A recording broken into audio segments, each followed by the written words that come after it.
നമസ്കാരം. Set the goal PSC ക്ലാസിന്റെ മറ്റൊരു വീഡിയോയിലേക്ക് എല്ലാവർക്കും എൻ്റെ ഹൃദ്യമായ സ്വാഗതം. ഇന്ന് ഞാൻ എടുക്കാൻ പോകുന്നത് കറണ്ട് അഫേഴ്സുമായിട്ട് ബന്ധപ്പെട്ടുള്ള ഏറ്റവും പുതിയ കറണ്ട് അഫേഴ്സിൽ നിന്നുള്ള ഏറ്റവും പുതിയ ചോദ്യങ്ങളാണ്. ഇന്ന് കേരള സംസ്ഥാന ചലച്ചിത്ര അക്കാദമി അവാർഡ് പ്രഖ്യാപിച്ചു. അവയിൽ നിന്നുള്ള ഏറ്റവും പ്രധാനപ്പെട്ട കുറച്ച് ചോദ്യങ്ങളാണ് ആദ്യത്തെ ഈ കറണ്ട് അഫേഴ്സ് വീഡിയോയിൽ ഉൾപ്പെടുത്തിയിരിക്കുന്നത്. തുടർന്നുള്ള വീഡിയോയിൽ ഇതിന്റെ ബാക്കി ഭാഗങ്ങൾ ചെയ്യുന്നതായിരിക്കും. അപ്പോൾ കേരള സംസ്ഥാന ചലച്ചിത്ര അക്കാദമി അവാർഡ് 2023 പ്രഖ്യാപിച്ച വിവരം എല്ലാവരും അറിഞ്ഞിട്ടുണ്ടാവും. അതിൽ ഏറ്റവും നല്ല നടൻ, ഏറ്റവും നല്ല നടി, അതുപോലെ സംവിധായകൻ, ഏറ്റവും നല്ല സിനിമ തുടങ്ങിയ കാര്യങ്ങളാണ് ഈ വീഡിയോയിൽ ഞാൻ ഉൾപ്പെടുത്തിയിരിക്കുന്നത്. അപ്പോൾ ഇത് കേരള സംസ്ഥാന ചലച്ചിത്ര അക്കാദമി 2023 ഈ ചോദ്യങ്ങളിലേക്ക് കടക്കുന്ന മുമ്പ് ഇത് എത്രാമത്തെ സംസ്ഥാന ചലച്ചിത്ര അക്കാദമി അവാർഡാണ് എന്ന് നമ്മൾ അറിഞ്ഞിരിക്കണം. ഇത് 54ാമത് സംസ്ഥാന ചലച്ചിത്ര അക്കാദമി അവാർഡാണ് ഇപ്പോൾ പ്രഖ്യാപിച്ചിരിക്കുന്നത്. അതുപോലെ തന്നെ ഏതൊരു കമ്മിറ്റിയാണ് ഇതിലെ ഏറ്റവും നല്ല നടനെയും ഇത്തരം കാര്യങ്ങൾ തിരഞ്ഞെടുക്കുകയും അവാർഡ് നിർണയ കമ്മിറ്റി ഉണ്ടായിരിക്കുമല്ലോ. അപ്പൊ ഈ അവാർഡ് നിർണയ കമ്മിറ്റിക്ക് ഒരു ചെയർമാൻ ഉണ്ടായിരിക്കും. ആ ചെയർമാൻ ആരാണ് എന്നുള്ള കാര്യങ്ങൾ പല PSC പരീക്ഷകളിലും ചോദിച്ചിട്ടുണ്ട്. അപ്പോൾ 54ാമത് കേരള സംസ്ഥാന ചലച്ചിത്ര അക്കാദമി അവാർഡ് 2023 ചെയർമാൻ ആയിട്ടിരുന്ന വ്യക്തി എന്ന് പറയുന്നത് ജൂറി ചെയർമാൻ ആയിരുന്നത് സുധീർ മിശ്രയാണ്. അപ്പോൾ അദ്ദേഹം ഡയറക്ടറും തിരക്കഥാകൃത്തും കൂടിയാണ്. അപ്പോൾ 54ാമത് സംസ്ഥാന ചലച്ചിത്ര അക്കാദമി അവാർഡാണ് ഇപ്പോൾ പ്രഖ്യാപിച്ചിരിക്കുന്നത്. ഇതിന്റെ ജൂറി ചെയർമാൻ ആയിട്ടിരുന്ന വ്യക്തി എന്ന് പറയുന്നത് സുധീർ മിശ്രയാണ്.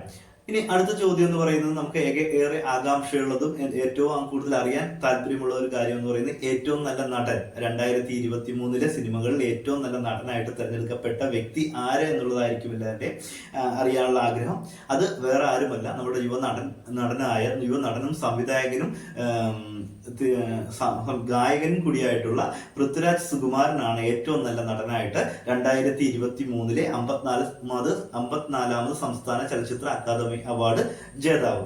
അദ്ദേഹത്തിന് ഈ അവാർഡ് ലഭിച്ചാൽ അദ്ദേഹത്തിന് ഈ അവാർഡ് നേടിക്കൊടുത്ത സിനിമ ഏത് എന്ന് ചോദിച്ചു കഴിഞ്ഞാൽ ആടുജീവിതം എന്ന സൂപ്പർ ഹിറ്റ് സിനിമയിലെ അഭിനയത്തിനാണ് എന്ത് കിട്ടിയത്? 54ാമത് സംസ്ഥാന ചലച്ചിത്ര അക്കാദമി അവാർഡിലെ ഏറ്റവും മികച്ച നടനായിട്ട് അദ്ദേഹത്തിന് തിരഞ്ഞെടുത്തത്. അപ്പോൾ പൃഥ്വിരാജ് സുകുമാരനാണ് ഏറ്റവും നല്ല നടൻ അഥവാ ബെസ്റ്റ് ആക്ടറായിട്ട് തിരഞ്ഞെടുക്കപ്പെട്ടത്. അദ്ദേഹത്തിന് അവാർഡ് നേടിക്കൊടുത്ത സിനിമ എന്ന് പറയുന്നത് ആടുജീവിതം എന്ന സിനിമയിലെ അഭിനയത്തിനാണ്. ഇനി അടുത്തതായിട്ട് ഏറ്റവും നല്ല നടി അതായത് ബെസ്റ്റ് ആക്ട്രസ് ആര് എന്നുള്ളതായിരിക്കും. അപ്പൊ അതിന്റെ ഉത്തരം എന്ന് പറയുന്നത് ഏറ്റവും നല്ല ബെസ്റ്റ് ആക്ട്രസ് എന്ന് നമുക്ക് പറയാം. ആക്ട്രസ് എന്ന് പറയാൻ പറ്റില്ല, 2 പേരാണ്. അത് ഏറ്റവും നല്ല നടിമാർ എന്ന് വേണമെങ്കിൽ പറയാം. കാരണം 2 പേർക്കാണ് 54ാമത്തെ ഈ പുരസ്കാരം 54ാമത്തെ സംസ്ഥാന ചലച്ചിത്ര അക്കാദമി അവാർഡ് ലഭിച്ചിട്ടുള്ളത്. അത് ഉള്ളൊഴുക്ക് എന്ന സിനിമയിലെ അഭിനയത്തിന് ഉർവശിക്കും, അതുപോലെ തന്നെ തടവ് എന്ന സിനിമയിലെ അഭിനയത്തിന് ബീന ആർ ചന്ദ്രനുമാണ് ഈ പുരസ്കാരങ്ങൾ പങ്കിട്ടിട്ടുള്ളത്. അപ്പോൾ ഏത് സിനിമയിലെ അഭിനയത്തിനാണ് ഉർവശിക്ക് അവാർഡ് ലഭിച്ചത് എന്ന് ചോദിച്ചു കഴിഞ്ഞാൽ നമ്മൾ പറയുക ഏത് സിനിമയിലെ അഭിനയത്തിനാണ്? ഉള്ളൊഴുക്കുന്ന സിനിമയിലെ അഭിനയത്തിനാണ് ഉർവശിക്ക് അവാർഡ് ലഭിച്ചതെങ്കിൽ ബീന ആർ ചന്ദ്രന് അവാർഡ് ലഭിച്ചത് തടവ് എന്ന സിനിമയിലെ അഭിനയത്തിനാണ്.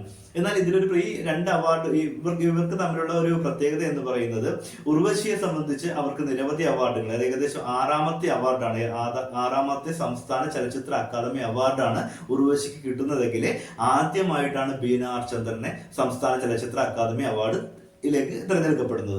അതുപോലെ തന്നെ ഉർവശിക്ക് ഈ അവാർഡ് കിട്ടിയതിൽ ഒരു പ്രത്യേകത എന്ന് പറയുന്നത് നമ്മൾ ഇതുവരെ സംസ്ഥാന ചലച്ചിത്ര അക്കാദമി അവാർഡുകളിൽ ഏറ്റവും കൂടുതൽ തവണ അവാർഡ് നേടിയ, അതായത് ബെസ്റ്റ് ആക്ടർ അല്ലെങ്കിൽ ബെസ്റ്റ് ആക്ട്രസ് അവാർഡുകളുടെ ലിസ്റ്റ് നോക്കുകയാണെങ്കിൽ ഏറ്റവും കൂടുതൽ തവണ അവാർഡ് നേടിയത് മോഹൻലാലും മമ്മൂട്ടിയുമാണ്. അവർക്ക് 6 വീതം അവാർഡുകളാണ് ഇതുവരെ ലഭിച്ചിട്ടുണ്ടായിരുന്നത്. അവരുടെ അതേ ലിസ്റ്റിലേക്ക് അല്ലെങ്കിൽ അവരുടെ അതേ സ്ഥാനത്തേക്കാണ് ഈ ഒരു അവാർഡ് ഉർവശിക്ക് ലഭിച്ചതോടുകൂടി അവർ എത്തിച്ചേരുന്നത്. അപ്പോൾ ഉള്ളൊഴുക്കുന്ന സിനിമയിലെ അഭിനയത്തിന് ഉർവശിക്ക് ബെസ്റ്റ് ആക്ട്രസിനുള്ള അവാർഡ് ലഭിച്ചു. 6ാമത്തെ സംസ്ഥാന പുരസ്കാരമാണ് ഇവർക്ക് ലഭിക്കുന്നതെങ്കിൽ ബീന ആർ ചന്ദ്രനാണ് ഏത് അവാർഡ് കിട്ടിയത്? ഈ അവാർഡ്, അതായത് തടവ് എന്ന സിനിമയിലെ അഭിനയത്തിന് ബെസ്റ്റ് ആക്ട്രസ് എന്നുള്ള പുരസ്കാരം ഉർവശിയോടൊപ്പം പങ്കുവച്ചത്.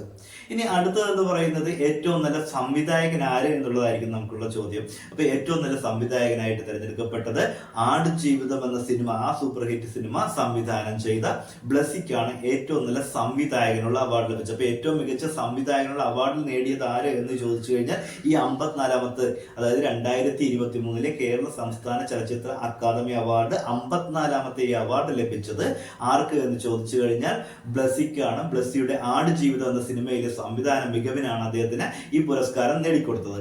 അടുത്തത് എന്ന് പറയുന്നത് ഏറ്റവും മികച്ച ഫിലിം, അതായത് സംസ്ഥാന ചലച്ചിത്ര അക്കാദമി അവാർഡിലെ 2023 54ാമത്തെ ബെസ്റ്റ് ഫിലിമിനുള്ള അവാർഡ് ലഭിച്ചത് ഏത് സിനിമയാണെന്ന് ചോദിച്ചു കഴിഞ്ഞാൽ നമ്മളുടെ മെഗാസ്റ്റാർ മമ്മൂട്ടി അഭിനയിച്ച ജിയോ ബേബി സംവിധാനം ചെയ്ത കാതൽ ദ കോർ എന്ന സിനിമയ്ക്കാണ് ഏറ്റവും മികച്ച 2023 ഏറ്റവും മികച്ച സിനിമയ്ക്കുള്ള അവാർഡ് ലഭിച്ചത്. അപ്പോൾ ഏറ്റവും എത്രാമത്തെ അവാർഡാണെന്ന് ഞാൻ പറഞ്ഞു, ആരാണ് ജൂറി ചെയർമാൻ എന്ന് പറഞ്ഞു, അതുപോലെ സിനിമ, സംവിധായകൻ, നടൻ, നടി തുടങ്ങിയ കാര്യങ്ങൾ ഈ വീഡിയോയിൽ പറഞ്ഞു. അപ്പോൾ ഒരിക്കൽ കൂടി പറയുകയാണ്, ഇത് കേരള സംസ്ഥാന ചലച്ചിത്ര അക്കാദമി അവാർഡ് 2023 അവാർഡിനെ കുറിച്ചുള്ള ഒരു വീഡിയോ ആണിത്. ഇത് 54ാമത് പുരസ്കാരമാണ്. ഇതിലെ ജൂറി ചെയർമാൻ ആയിരുന്നത് സുധീർ മിശ്രയാണ്. ബെസ്റ്റ് ആക്ടറായിട്ട് തിരഞ്ഞെടുക്കപ്പെട്ടത് പൃഥ്വിരാജ് സുകുമാരൻ. അദ്ദേഹത്തിന്റെ ആടുജീവിതം എന്ന സിനിമയിലെ അഭിനയത്തിനാണ് അദ്ദേഹത്തിന് അവാർഡ് ലഭിച്ചത്. അതുപോലെ ബെസ്റ്റ് ആക്ട്രസിനുള്ള പുരസ്കാരം ലഭിച്ചത് ഉള്ളൊഴുക്കുന്ന സിനിമയിലെ അഭിനയത്തിന് ഉർവശിക്കും, തടവ് എന്ന സിനിമയിലെ അഭിനയത്തിന് ബീന ആർ ചന്ദ്രനുമാണ് ഈ പുരസ്കാരം ലഭിച്ചത്. അതുപോലെ ബെസ്റ്റ് ഡയറക്ടറിനുള്ള അവാർഡ് ലഭിച്ചത് ബ്ലസിക്കാണ്. അതുപോലെ ബെസ്റ്റ് ഫിലിം 2023 ബെസ്റ്റ് ഫിലിമിനുള്ള അവാർഡ് ലഭിച്ചത് ജിയോ ബേബി സംവിധാനം ചെയ്ത കാതൽ ദ കോർ എന്ന സിനിമയ്ക്കാണ് ബെസ്റ്റ് ഫിലിമിനുള്ള അവാർഡ് ലഭിച്ചത്. ഇനി തുടർന്ന് ടെക്നിക്കൽ സൈഡിലേക്കുള്ളതും അതുപോലെ സ്വഭാവ നടി, അതുപോലെ ഏറ്റവും നല്ല ഗാനരചയിതാവ്, അങ്ങനെ തുടങ്ങിയ ഒരു നിരവധി അവാർഡുകൾ പ്രഖ്യാപിച്ചിട്ടുണ്ട്. അപ്പോൾ അതുമായിട്ട് ബന്ധപ്പെട്ട ആ ചോദ്യങ്ങളുമായി ബന്ധപ്പെട്ടുള്ള വീഡിയോ ഉടനെ തന്നെ ചെയ്യുന്നതാണ്. അതിനുശേഷം നമ്മൾ ചെയ്യാൻ പോകുന്നത് ഒളിമ്പിക്സുമായിട്ടും ദേശീയ സിനിമാ പുരസ്കാരങ്ങളുമായിട്ടുള്ള വീഡിയോ ഉടനെ ചെയ്യുന്നതാണ്. അപ്പോൾ എല്ലാവർക്കും മറ്റൊരു വീഡിയോയിൽ കാണാം. അതേപോലെ ഈ വീഡിയോ ഇഷ്ടപ്പെടുകയാണെങ്കിൽ ലൈക്കും കമന്റും ഷെയർ ചെയ്യുക. അതുപോലെ ചാനൽ സബ്സ്ക്രൈബ് ചെയ്തിട്ടില്ലെങ്കിൽ സബ്സ്ക്രൈബ് ചെയ്ത് സപ്പോർട്ട് ചെയ്യുക. ഓക്കെ, അപ്പോൾ അടുത്തൊരു വീഡിയോയും കാണാം. നന്ദി, നമസ്കാരം.